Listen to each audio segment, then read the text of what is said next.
Bro, we're in Wynyard, Sydney. At what point does inclusiveness pass too far? You got a fat man that's naked in a gimp costume with a cute teddy bear hat right in Wynyard.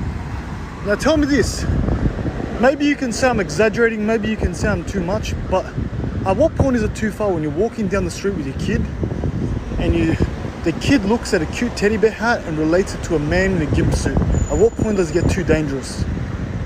You tell me.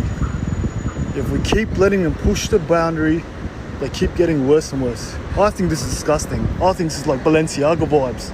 What do you reckon?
I've seen this argument that where people are saying like, I would want my, child to grow up and know that you can express yourself in any way possible. Okay, well, how would you feel about family-friendly strip shows? Right. Where you have biological women that are sticking their ass out and put a dollar in their G-string, Billy.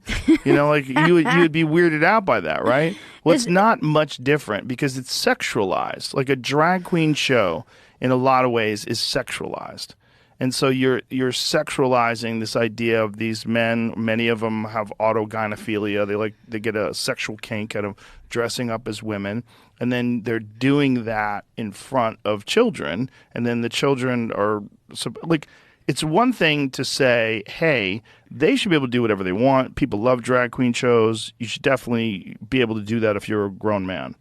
But it's another thing to say, let's take children to see this and encourage this, and also encourage these children to participate and to go and give them money. And I've seen these drag queen shows where there's a woman, a trans woman or a drag, I don't know how they identify, but with a G-string and high heels with stars covering their nipples, and they have giant fake tits, and they're holding hands with this little child, and everyone's cheering, and they're walking the little child around and showing them how to twerk. And I'm like, this is fucking wild, because it's only sexual.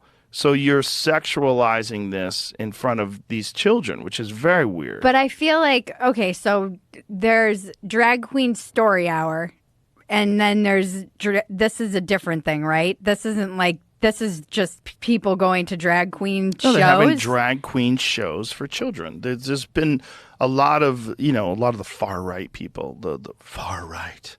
A lot of, Christians were protesting against this, and then they find it offensive, and the libs of TikTok will, find these videos and post it.